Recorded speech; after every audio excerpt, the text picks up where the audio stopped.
এখনো নিরপরাধ যারা রয়েছেন বিডিআর সদস্যরা তাদের যে দ্রুত যে মুক্তি সেই মুক্তির দাবিতে কিন্তু তাদের এই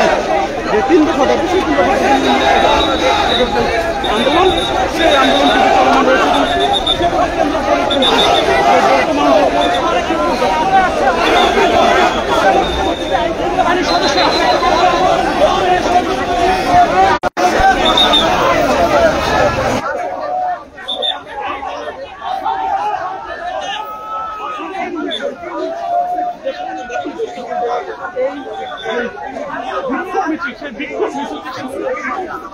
আইন শৃঙ্খলা বাহিনীর সদস্যরা তারা কিন্তু প্রস্তুত রয়েছে এবং কোনো প্রকার যাতে সড়কে বিশৃঙ্খলা সৃষ্টি না হয় সেজন্য কিন্তু সামনে আইন শৃঙ্খলা বাহিনীর যারা পুলিশ সদস্যরা রয়েছেন তারাও কিন্তু অবস্থান করছেন এবং শাহবাগের থেকে শুরু করে এরপরে কিন্তু তাদেরকে পুলিশি যে পাহাড় সেই পাহাড়াতে নিয়ে কিন্তু তাদেরকে এই মুহূর্তে যমুনার যে অভিমুখে তাদের যে যাত্রা সেই যাত্রা শুরু করেছেন এবং সামনে কিন্তু আইন শৃঙ্খলা বাহিনীর ব্যাপক অবস্থান কিন্তু আমরা আপনাদেরকে দেখানোর চেষ্টা করছি।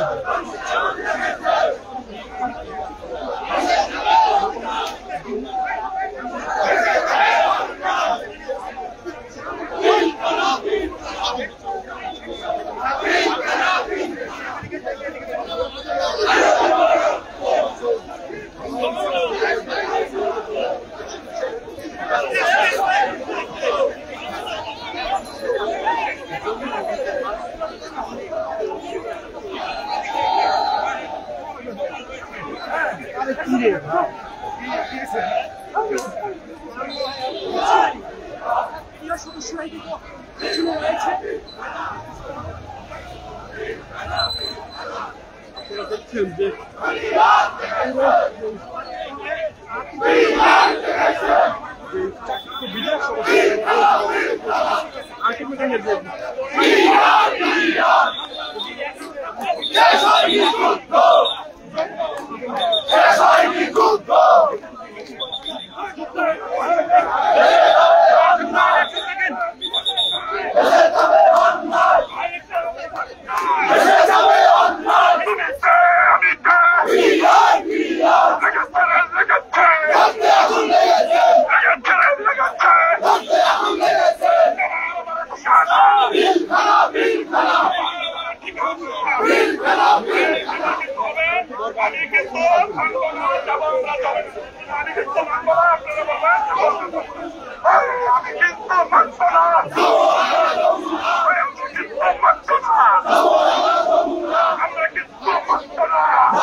আপনারা দেখছেন যারা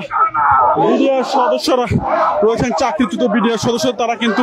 তাদের যে একটি আলটিমেটাম ছিল সেই আলটিমেটামের যে বয়সসীমা শেষ কিন্তু হয়েছে এবং সেই প্রেক্ষিতে তারা কিন্তু এই মুহূর্তে বিক্ষোভ মিছিল নিয়ে কিন্তু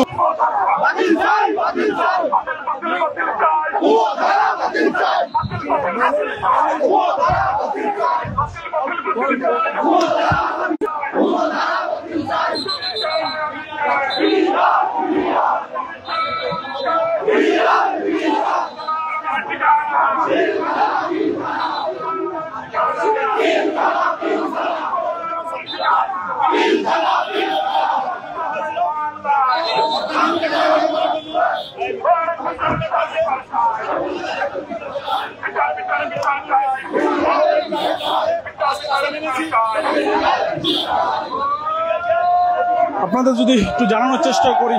যে বিডিআর বিদ্রোহ নামের যে একটি ঘটনা ঘটেছিল 2000